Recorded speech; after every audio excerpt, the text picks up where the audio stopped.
Mobile magistrate ఉద్యోగాన్ని పెట్టి అతన్ని వాడుతున్నారా, మీరు వాడతలేదా అంటున్నా. ఎంతమంది వాళ్ళ డీటెయిల్ గా ప్రమోషన్ పొందున్నారు జగన్మోహన్ రెడ్డి గారి నిర్ణయం వల్ల, ఈ సర్వే చేయటం వల్ల. వీళ్ళందరూ మీ వ్యవస్థలో ఇవాళ ఎంతమంది డిప్యూటీ తహసీల్దారులు అయ్యారు జగన్ గారి నిర్ణయం వల్ల కాదా? ఆ నిర్ణయం వల్ల ఆర్ఎస్డిటీలు ఎప్పుడైతే ఎమర్జ్ అయినాయో, వేకెన్సీలు అరైజ్ అయ్యి సీనియర్ అసిస్టెంట్లు అందరూ కూడా డీటీలు అయ్యారు. డీటీలు అయిన వాళ్ళు సీనియారిటీని బట్టి ఎంతమంది తహసీల్దారులు అయి ఉంటారు ఈ పాటికి. ఆర్ఎస్డిటీ వ్యవస్థనే మీరు వాడుతున్నారా, వాడతలేదా?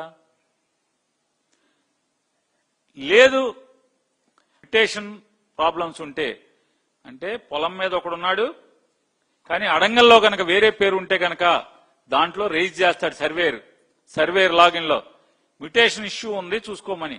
వెంటనే విఆర్ఓ మళ్ళీ గ్రౌండ్ లో రైతులతోనూ అందరితో మాట్లాడుకుని, ఒకవేళ పొలం చేయి మారితే రికార్డులో మ్యుటేషన్ అవ్వలేదా ఏంటో చూసుకుని అతను మ్యుటేషన్ చేసి అతను మళ్ళీ లాగిన్ నుంచి ఎంఆర్ఓకు పంపిస్తాడు రికమెండ్ చేసి. ఎంఆర్ఓ దాన్ని అప్రూవ్ చేసి ఆర్డీఓ లాగిన్ నుంచి జాయింట్ కలెక్టర్ లాగిన్ తర్వాత మీకు ఈ మొత్తం అంతా కూడా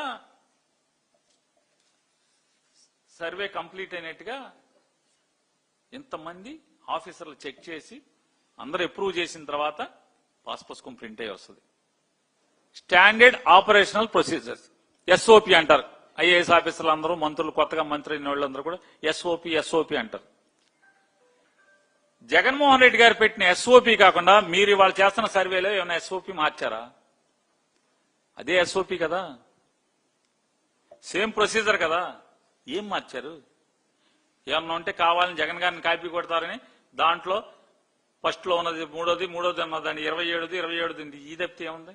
ఆ స్టాండర్డ్ ఆపరేషన్స్ లో కింద మీద పెడుతుంది తప్పితే 9 నోటీస్ ఇవ్వటం ఏమైనా ఆపారా మీరు? లేకపోతే మా ప్రొసీజర్ ఏమన్నా డీవేట్ చేసి మీరు ఏమన్నా కొత్తగా చేస్తున్నారా? ఏం చేయట్లేదు కదా.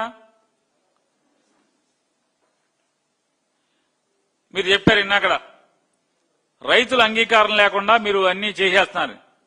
ఛాలెంజ్ చేస్తా, ఈ సర్వే జగన్మోహన్ రెడ్డి గారు చేసిన సర్వే, మీరేదైతే జగన్ గారిని కాపీ కొట్టి మీరు చేస్తున్నారో సర్వే, ఈ సర్వేలు ఎక్కడ